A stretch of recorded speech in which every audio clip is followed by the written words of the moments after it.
Everybody, welcome to Snow Talk on this Friday. A special hello to Jessica here, our weather intern. Hey, everybody got to meet you at with Facebook Live, right? Yes, last Friday. Last Friday. Western student, of course. That's really the only reason why she's here. All right, we don't like anybody but Western student. I'm kidding. Well, glad you're here, and she's learned a lot about how much I cannot stand snow. And you're a snow lover, though, right? Of course. Okay, good. She wouldn't be allowed in if she wasn't. All right, so let's talk about how things are trending as we head down the road here. First off, the snowboard. Still have this chance in for Tuesday. We will certainly discuss that. And then the 23rd of the month is an iffy one, but I'll explain why I put that in there in just a moment as well. First off, let's talk about the short term, because a couple things I need to point out as we approach the weekend. We do have a cloud bank right now located at an angle right across Kentucky, a little thicker here, more towards 75. Thinner on the western edge, but notice that they're moving out, so we're going to get more and more sunshine to work its way in from the southwest, especially as the wind direction changes here. It's affecting the temperatures, slow to climb for those of you under the thicker clouds for sure, and those with beautiful sun, you're already either at or above the freezing mark, so you're getting there. All right, and we will get there. Everybody will as the day wears on, and the south winds and the clearing will certainly help. So be patient if you have some clouds. If you're tired of them, get your blow dryer out, go outside, see what you do to blow them away. I always say that for some reason. It doesn't really work, so don't do that. All right, sir. Somebody will believe me. Here's the latest look at the wider view, and the image from space just not coming in. We're getting some daylight, so obviously it's still dark out here. We can't see what's going on, but you can tell by the radar. Very active. That's our system for the weekend. And there's that nor'easter moving out. Look at the clouds as that cold air rushes in over the Atlantic. I love seeing it. It's beautiful stuff. All right, so let's talk about that for the weekend. A good amount of south wind for the entire weekend itself. We will have spotty rain showers, more likely some drizzle, could get a downpour here and there. I mean, it's going to be very scattered. It's going to be really hard to pinpoint when and exactly where. Just be aware of a rain chance on Saturday. We will likely keep warming, by the way. Saturday night into Sunday, I think we'll have a chance to get into the 60s. But here's the problem here. The cold front has sped up dramatically in time. It's now going to be moving in as we head into Sunday morning instead of Sunday night. So there will be some rain, and it doesn't look like we'll have much in the way of thunder. So it's mainly a band of rain ahead of the front. They'll get concentrated, so perhaps some heavier bursts late Saturday night, early Sunday. And then when the front moves in, temperatures actually drop. It's going to get cooler now. You know, at one point, we thought we could get close to 70 Sunday. Doesn't look likely at all now. Quite the opposite. We may get some sunshine. If we do, that'll at least get us maybe a little bit of a late day bounce into around 50.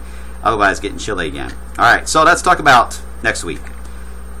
Still watching the three major models that we have on here: GFS, Euro, Canadian. Again, here are the operational ones, and here are the ensembles. Just looking at this is the setup as we head into Monday. Had to think for a minute. The low pressure, by the way, the front that's moving in past our area for this weekend is likely to become another nor'easter. So they're about to get slammed again with heavy snow. Man, they're so lucky. No, I know. I don't know if I can handle two in a row. I love snow, but that'd be a bit much. Either way, they're going to get slammed. If you have travel planes there, heads up. All right, so then we got high pressure building in to our west, so that's going to give us a break. But then as we head toward the Tuesday time period, Tuesday into Wednesday, here's where we got problems. Here's the GFS operational. There's that one piece to the south in the Gulf nearly, and it's not even closed off even, so it's an open wave of low pressure. Then you've got the energy up here across the Great Lakes. Euro has it closed off, so a bit stronger, but over New Orleans. Still got your energy across the Great Lakes. Canadian has it closed off, a bit slower back to the west over Houston, has the energy to the north. So still some speed differences and intensity really on the operational models with that southern piece. When you look at the ensembles, GFS barely sees it. Really, so does the Euro have an issue, and I don't know what the Canadian's looking at. So there's still a lot of questions on how strong that southern low will be. I think the stronger it is, it will have a greater chance to get pulled north and create a phasing potential. If it's a very weak low, chances are it's going to drift through the Gulf of Mexico and probably even keep going east and not be a factor at all. We would then get maybe some minor impacts from the northern waves then, not the southern. That potential is still there. Anyway, back on track. As we head into Wednesday, you can see the GFS has it here on the operational. Yeah, there it is in the ensemble. The Euro is faster, as I mentioned earlier, so it's already showing it moving up the eastern coast, but it has no idea where the low will actually be or how many there would be. It's really struggling with some kind of phasing idea, but it would be to our east. And the Canadian hints at it, but it too is struggling. It doesn't know where to put a low at. Is it going to be off the Carolina coast, or is it still going to be one over to the Gulf, like a transfer kind of deal?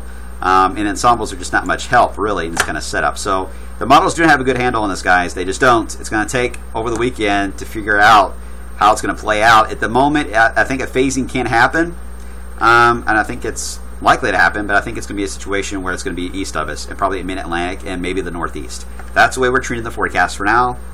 Just stay close. We'll keep you updated.